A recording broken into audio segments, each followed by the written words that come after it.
This way of cooking bacon is for those crispy bacon lovers out there. Start off by adding your bacon rashers into a cold pan with the hob turned off. Now this part may horrify you, but I promise it works.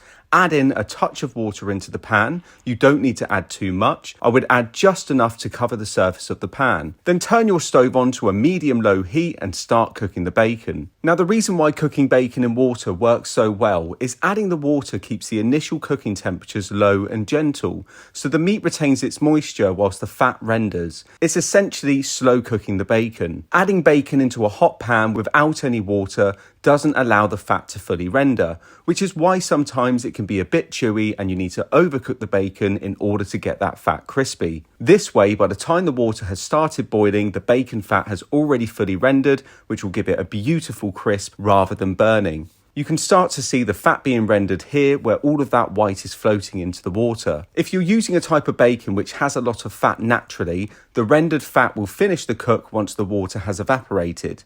If you're using a type of bacon which doesn't have a lot of fat, just like mine, just before the water evaporates, add in a touch of oil into the pan, such as sunflower oil, rapeseed oil, basically any high smoke point oil will do. As once the water is gone, you need some fat in the pan to finish the cook and to get that bacon fat crispy. Once the water is evaporated, continue to cook to your desired doneness, then flip them over to finish the cook. You should only need to flip them once, so take a peek at the cooked side before you start flipping. If you're using a stainless steel pan like this, wait until the bacon naturally releases from the pan before you start flipping, as once all of the water inside the bacon is evaporated, it releases naturally and you will know it's fully cooked on that side. Then flip to cook on the other side until the bacon is done. Then place the bacon onto some kitchen paper and enjoy. Now you might be thinking, let's see, thanks for now burning my new stainless steel pan. But actually it's a lot easier to clean your pan than you might think. After you finish cooking, discard of any oil, turn off the hob and let the pan cool for a couple of minutes.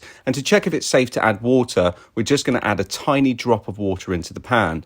If it steams like crazy, stop and wait a touch longer. If it doesn't steam like crazy and it looks like this, pour in enough water to cover the area that needs cleaning. Then turn your hob back on to a high heat, and as you can see, just by adding the water alone, it removed a lot of the stains. But to help the more stubborn marks, get yourself a wooden spoon and just start scraping away. And just like that, most of the residue comes straight off the pan without much effort.